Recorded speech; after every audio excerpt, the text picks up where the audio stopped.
அனைவருக்கும் வணக்கம். தினம் ஒரு தகவல் நிகழ்வில் இன்று நாம் பார்க்க இருக்கக்கூடிய தகவல் ஜனவரி 10ஆம் நாளுடைய சிறப்புகள்ங்க.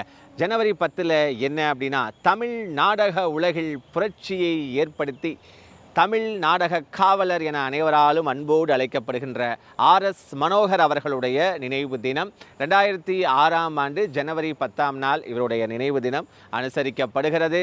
மிகச்சிறந்த ஒரு நாடக நடிகருங்க. இவர் பார்த்தீங்க அப்படின்னா லங்கேஸ்வரன், திருநாவுக்கரசர், சுக்கராச்சாரியார் போன்ற சாணக்கிய சபதம் போன்ற பல வெற்றி நாடகங்களை இவர் நடத்தியிருக்கிறார். இவர் நடத்திய நாடகங்களிலே, அரங்கேற்றிய நாடகங்களிலேயே 1800 முறைக்கு மேல் அரங்கேற்றிய நாடகம் அப்படின்னா அது லங்கேஸ்வரன் நாடகம் தாங்க. இது ஆரம்ப காலத்தில் இந்த நாடகம் பார்த்தீங்க அப்படின்னா நிறைய எதிர்மறை கருத்துக்களை ஏற்படுத்தி அவர் விமர்சனத்துக்கு உள்ளாக்கியது. அதனால் கொஞ்சம் மன நொந்து போனார். அதன் பிறகு மீண்டும் உத்வேகத்துடன் அந்த நாடகத்தை இலங்கையில் அரங்கேற்றி அங்கே மக்களால் லங்கேஸ்வரன் என்று அனைவராலுமே அன்போடு இவர் அழைக்கப்பட்டாருங்க. 21 நாட்கள் தொடர்ச்சியாக அந்த நாடகங்களை இவர் அரங்கேற்றி இருக்கிறார். இவர் தன்னுடைய நாடகங்களை பார்த்தீங்கன்னா ஷேக்ஸ்பியர் நாடகங்களை அரங்கேற்றிய ராகவாச்சாரியார் அவருடைய நடிப்பு, அவருடைய அந்த இயக்கங்களை பார்த்துத்தான் இவர் வளர்ந்தார். அதுதான் அவருக்கு ஒரு இன்ஸ்பிரேஷனாகவும் அவருக்கு இருந்ததுங்க. இவர் பார்த்தீங்க அப்படின்னா காணல் நீர் படத்தில் தான் இவர் ஒரு பட்டதாரி இளைஞனான கதாபாத்திரம். ஒரு பட்டதாரி இளைஞரே அந்த கதாபாத்திரத்திற்கு தேர்ந்தெடுக்கப்பட்டார். பல படங்களில் இவர் கதாநாயகனாகவும் நடித்திருக்கிறார்.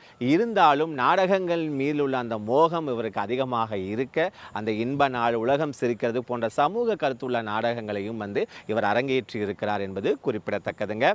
இவர் பார்த்தீங்க அப்படின்னா முதல்ல ஆரம்ப காலகட்டத்தில் கதாநாயகன் நடித்தாலும் பின்னாடி பார்த்தீங்கன்னா உலகம் சுற்றும் வாலிபன், அடிமை பெண், பல்லாண்டு வாழ்க, காவல்காரன், இருவல்லவர்கள் போன்ற பல படங்களில் வில்லன் கதாபாத்திரத்திலும் நடித்திருக்கிறார்.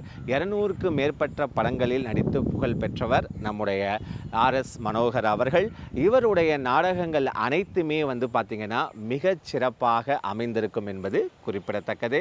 இவர் அந்த இலங்கேஸ்வரன் நாடகம் தான் பார்த்தீங்கன்னா தோல்வியோடக்கூடிய அந்த எதிர்மறை கருத்துக்கள் உருவாகும் போது காஞ்சி சங்கராச்சாரியார் அவர்களை சந்தித்து அவர் தன்னுடைய மனதில் இருக்கக்கூடிய அந்த மிகப்பெரிய அந்த ஏமாற்றத்தை எல்லாம் வெளிப்படுத்தும் போது நீ கவலைப்படாதே, வெற்றி பெறுவாய் என்று அவர் ஆசீர்வதித்தார். அதன் தான் அவர் பார்த்தீங்கன்னா அந்த நாடகம் 21 நாட்களுக்கு மேலாக 1800 முறைக்கு மேல் அந்த நாடகத்தை அவர் அரங்கேற்றி வெற்றி பெற்றார் என்பதும் குறிப்பிடத்தக்கது. இவருடைய தோட்டக்காரன்கிற நாடகத்தை பார்த்து தமிழ் நாடக தந்தை என வர்ணிக்கப்படுகின்ற நம்முடைய வம்பல் சம்பந்த முதலியார் அவர்களே ஒரு நாடகத்தை பார்த்து பாராட்டி இருக்கிறாருங்க.